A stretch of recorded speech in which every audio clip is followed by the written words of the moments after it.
আপনার সামনে আমি দুইটা ফ্লাওয়ারের পেটাল রাখলাম। আপনি কি বলতে পারবেন যে এই দুইটার মধ্যে কোনটা বেশি কোয়ালিটিফুল?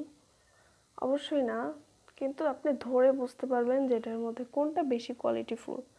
তো এটা আগে বোঝার আগে আমি এটা দেখাই আপনাকে, মানে আপনাদের দেখাই যে এখানে 3 পদের ফ্লাওয়ারের মানে আছে, এখান থেকে তো পেটালটা হয়।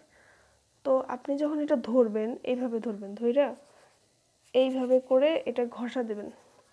ঘষা দেওয়ার পর সাউন্ডগুলো দেখলে আপনি বুঝতে পারবেন, বা এরকম যখন বাঁকা করবেন তখনই বুঝতে পারবেন যে এটা যদি আবার এভাবে বাঁকা করে আবার সোজা হয়ে যায়, সুন্দরভাবে কোনো ভাঁজ না পড়ে, তাহলে বুঝবেন যে এটা একটা ভালো কোয়ালিটির ফ্লাওয়ার পেটাল। এটা এই যে এরকম, এটা একটু হয়ে গেছে, মানে এরকম থাকে। কিন্তু আমার কাছে সব থেকে কোয়ালিটিফুল বুকেটের লাগছে হলো এই কালারটা। এটা একদম জুস। এটা মানে এত শক্ত। আমি এটা ফ্লাওয়ার পেটাল বানাচ্ছিলাম গোল্ডেন কালার। এটা এটা যে নিবে এটা জিতবে।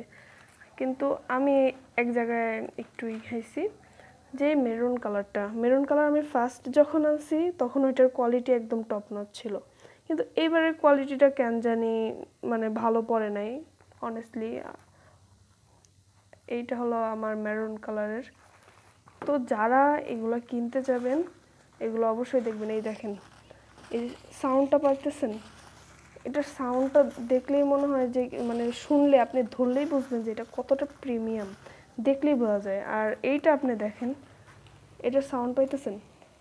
এটার কিন্তু কোনো সাউন্ড পাইতেছেন না সেইভাবে। এটার যেরকম সাউন্ড আসতেছে এটার সেরকম কোনো সাউন্ড আসতেছে না। তো এটাই হলো তফাৎ ফ্লাওয়ার রিবনগুলো বোঝার জন্য, যে কোয়ালিটিফুল ফ্লাওয়ার রিবন আপনি কিভাবে চেক করবেন। তো সবাই ভালো থাকেন, সুস্থ থাকেন, আর এরকম টিপস পেতে অবশ্যই টিউলিপাস বাই তাসলিমাকে ফলো করে দিন। আল্লাহ হাফেজ, টাটা।